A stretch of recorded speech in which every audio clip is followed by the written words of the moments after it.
कसं वाचलं पाहिजे आणि एकंदरीतच झाड हा विषय कसा चांगला झाला पाहिजे आणि वाचली पाहिजे त्याच्याबद्दल चर्चा केली. बाकी मात्र मुख्यमंत्र्यांनी या संपूर्ण प्रकरणावरती पहिल्यांदा जेव्हा ते व्यक्त झाले तेव्हा त्यांनी सांगितलं की ॲक्टिव्हिजम केला जातोय, अनेक जण राजकीयदृष्ट्या पर्यावरणवादी होऊ पाहत आहेत. एक प्रकारे ज्या पद्धतीने वृक्षतोडीला विरोध करणाऱ्यांवर त्यांनी टीका केलेली आहे. तुम्ही सुद्धा सरकारमधल्याच एका पक्षाशी जोडले गेलेले आहात, याला कसं उत्तर द्या? कारण ज्या पद्धतीने गिरीश महाजनांनी सुद्धा तिथे जाऊन आम्ही वेगळी झाडं लावतोय असं सांगितलेलं आहे. आणि आपण बोललो ना की वेगळी झाडे पण अशी काही लागत नाहीत आणि ते बरोबर होत नाही. आणि 15 फुटी झाडं वगैरे तर अगदीच मजाक आहे ती. ज्या जागेत झाडं आलीच नाहीत तिथं आता 15 फुटी झाडी कशी लागणार? तिथं मातीच तशी नसेल, खतच नसेल, पाणीच नसेल तर कशी येतील ना? म्हणजे आहेत ती तोडायची कशाला? ह्याच्यावरती बोलणं झालंच आहे आपल्याला. मुद्दा असा आहे की आहे ती झाडं तोडायला नाही पाहिजेत, कुंभमेळे व्हायला पाहिजेत, ज्या परंपरेने जे सण आहेत हे सगळं व्हायला पाहिजे, त्याच्याबद्दल आपण आहोतच, आदर आहेच आपल्याला. पण ही नवीन झाडाची फसवणूक नाही व्हायला पाहिजे, झाडं तुटली नाही पाहिजेत. आणि एकंदरीत महाराष्ट्रातलीच आपली सगळी वनराई आहे, देवराई आहे, त्या कशा टिकल्या पाहिजेत तर नवीन कशा झाल्या पाहिजेत असे महत्त्वाचे. मुख्यमंत्री याला ॲक्टिव्हिजम म्हणतायत, राजकीयदृष्ट्या प्रेरित पर्यावरणवादी म्हणतायत. तुम्हाला मला झाडाशिवाय बाकी असलं काय कळत नाही, हे काय म्हणतात आणि ह्याच्याबद्दल काय विचार करून काय व्यक्त व्हावा, हा काय आपला प्रांत नाही. राज ठाकरेंसोबत नेमकं काय चर्चा झाली? राज ठाकरेंसोबत आता नेमकी काय चर्चा, नेमकं काय? आणि त्यांनी हे एकत्रित आंदोलन तपोवनाला जो सपोर्ट केला ना त्याच्याबद्दल मला खूप आनंद झाला, म्हणून त्यांना भेटायला आलो. ही चांगली गोष्ट आहे. आणि पुढे पण अशी तपोवनं अशी झाडं वाचावी, त्याच्याबद्दल काय करता येईल, कसं करता येईल. गिरीश महाजन असं म्हटले की मी दोन्ही ठाकरे बंधूंची भेट घेईन, आमचा जो मुद्दा आहे आम्ही काय हे करतोय हे सगळं स्पष्ट मी त्यांच्या ठाकरे बंधूंशी बोलेन. कसं काय गोष्टीकडे तुम्ही बघता?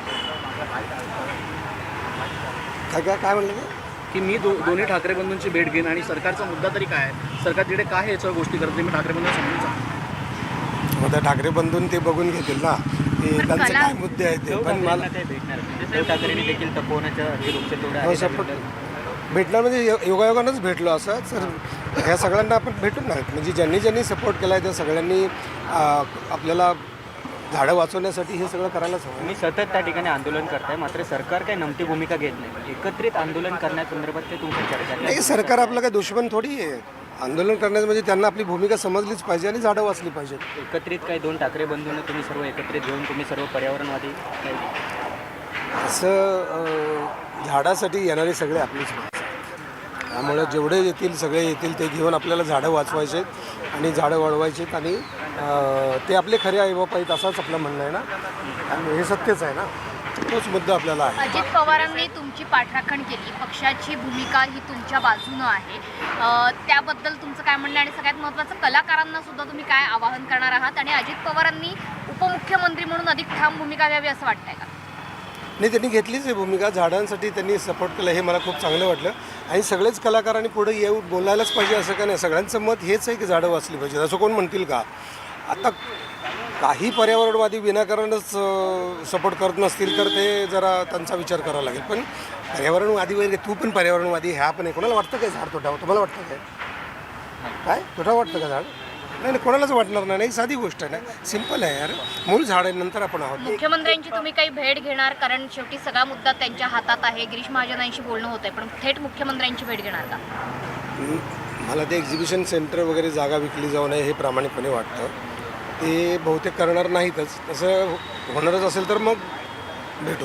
शिंदेसाहेब, तुम्ही राज ठाकरेंची जवळपास तासभर चर्चा केलेली आहे, मात्र गिरीश महाजन किंवा सरकारमधले मंत्री जे काय सांगताय की दुसरी कोण 15,000 झाडं आणून आम्ही लावणार आहोत, त्या मुद्द्यावरती राज ठाकरेंचं मत काय? असं हे शक्य आहे? झाडं जगतील नाही जगतील त्यावरती सुद्धा सरकार नाही हो, गिरीश महाजन समजत नाही हो त्यांना की हे असं नाही करायला पाहिजे हो. अशी एकदम हैदराबादला कशाला झाडं आणायला जायला पाहिजे? महाराष्ट्रात काय फॉरेस्ट डिपार्टमेंट नाही? महाराष्ट्राच्या फॉरेस्ट डिपार्टमेंटला माझा सवाल आहे की तुम्ही अशी मोठी झाडं आपण का नाही तयार करत? आपल्याकडे काय जागा नाहीत का? आपल्याकडे रोपं नाहीत का? माणसं नाहीत का? पैसे नाहीत? काय नाही? हैदराबादला जाऊन आणायची, खर्च करायचा आणि त्याचा इथं काही फायदा नाही. पण एवढी मोठी झाडं खरोखर जगतात का? तुम्ही स्वतः गेवराई 15 फुटी झाडं जगण्यासाठी फार मोठे कष्ट घ्यावे लागतात. ती जमीन खोदावी लागते, त्याला खत पाणी तयार करावं लागतं, 6 महिने पडून ठेवावं लागते, वर्षभर ती योग्य तयार झाल्यानंतर ते झाड लावलं पाहिजे, मग वाढलं पाहिजे. हे असं लगेच आणलं तिकडं खोदला खड्डा आणि लावला लगेच की 2 फुटावरून 4 फुटावर खड्डे काढले आणि झाली लगेच, म्हणजे असं नाही होत ना. तर हे समजायला पाहिजे. मंत्री लेवलच्या माणसांना जर समजत नसेल, काढा खड्डे, आयुक्त लेवलला काढा खड्डे, लावा झाडं, एवढं महाराष्ट्राला करा फसवतो तुम्ही. नाशिक महापालिकेने एक्झिबिशन सेंटरचा प्रस्ताव आणलेला होता, त्याच्या पद्धतीचं टेंडर सुद्धा निघण्याच्या प्रोसेसमध्ये होतं. आता सांगितलं जातं की आम्ही हे टेंडर रद्द करतो आहोत. त्याची खात्री तुम्हाला आज पटलेली आहे? आज त्यांनी पर्यावरणच्या काही लोकांना बोलवलं आहे नाशिकला. 12 वाजता त्यांची मीटिंग होणार आहे आणि मला वाटते बातमी आली आहे रद्द केले म्हणून, पण अजून कागदोपत्री ते आलेलं नाही. मला वाटते आज देतील ते. मुख्यमंत्र्यांनी असंही म्हटलेलं होतं की आत्ताची झाडं कापली जातात ती गेल्या 10-12 वर्षांमध्ये लावण्यात आलेली झाडं, ती काही फार पूर्वीची झाडं नाही आणि ती पालिकेनंच लावलेली होती. त्यावेळेला कुंभमेळा नव्हता म्हणून ती झाडं आजवर एवढी मोठी झाली. झाडं तोडून काय फायदा नाही. छोटी झाडं आणि मोठी झाडं 10 वर्षाची आणि 100 वर्षाचा असा काही मुद्दा नसतो. झाड असतं, त्याचं एक वय असतं आणि झाडं तोडून पर्यायी झाडं लावणं हे काय बरोबर नाही. तापमानाचा झुडपं पारा आहेत असं वगैरे गिरीश महाजन म्हणतायत. फार मोठी झाडं नाही, झुडपं वगैरे आहेत. तुम्ही स्वतः तपोवनामध्ये होता, काय अहो गवत असो, झुडपं असो, वेली असते, ही झाडाचेच प्रकार आहेत ना. ते म्हणजे काय फालतू आहे तर हे म्हणजे काय, त्याच्यावर तर आपण जगतो ना. झुडपं, वेली, गवत, आपण अन्न पाणी खातो ते गवतच आहे ना एक प्रकारचं. सगळं गहू, बाजरी, ज्वारी, ऊस हे सगळं गवत आहे ना. मका बिका हे गवताचेच प्रकार आहेत ना. वेलीवरचं काय नाही खात आपण.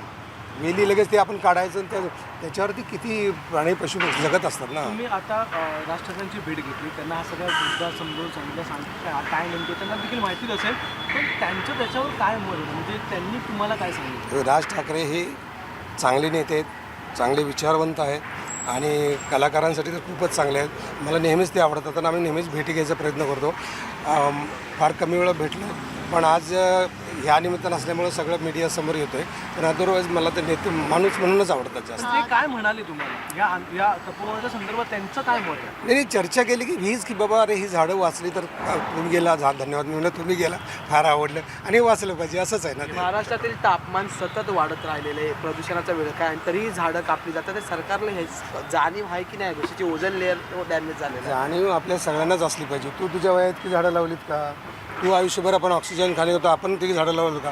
गव्हर्नमेंटनं सरकारनं करायचं म्हणजे आपण सगळ्यांनी मिळून करायचं आणि सरकार पण आपणच त्यांचे आहोत. त्यामुळे आपण सगळ्यांनी मिळून झाडं वाचवली पाहिजे, सगळ्यांनी मिळून झाडं लावली पाहिजे. शेवटचा प्रश्न समाज माध्यमांमधनं नाना पाटेकर असतील, कृष्ण नासपुरे असतील किंवा अण्णा हजारे असतील, यांना सुद्धा प्रश्न विचारले जात आहेत की नामा फाउंडेशन या बाबतीत पुढे काय येत नाही, अण्णा हजारे अशा वेळी गप्प का आहेत?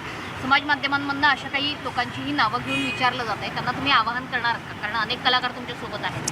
नाना पाटेकरांचं मत झाडं वाचवण्याचंच आहे. काल ते नाटकाला आले होते, सखाराम बाईटर नाटक बघितलं, त्यांना खूप आवडलं आणि त्यांनी कौतुक केलं आणि त्यांनी हेही सांगितलं की हा चांगला मुद्दा आहे आणि सगळ्यांनी सारखं मीडियासमोरच बोललं पाहिजे असं नाही. सगळ्यांचं मत आहे, प्रत्येक माणसाचं मत आहे आणि प्रत्येक माणसाचं मत असलंच पाहिजे, झाडं वाचलीच पाहिजे. सर एक प्रश्न आहे. यवतमाळमध्ये 8वीच्या विद्यार्थ्यांना एक प्रश्नपत्रिका प्रश्नपत्रिका, त्यामध्ये यापैकी श्रेष्ठ जात कोणती असा प्रश्न विचारला गेला. काय यापैकी श्रेष्ठ जात कोणती असा प्रश्न विचारला गेला. त्यामध्ये 4 जाती होत्या, ब्राह्मण जात किंवा या 4 जाती आहेत. तर काय वाटतं विद्यार्थ्यांना अशा प्रकारे प्रश्न विचारला? मला फक्त झाडांबद्दल काय असेल तर विचार, बाकी विचारू नका. Thank you sir. थँक्यू. आपण सगळे मिळून झाडं लावूया, सगळे मिळून झाडं वाचूया हे लक्षात घ्या तुम्ही, आम्ही वेगळे नाही.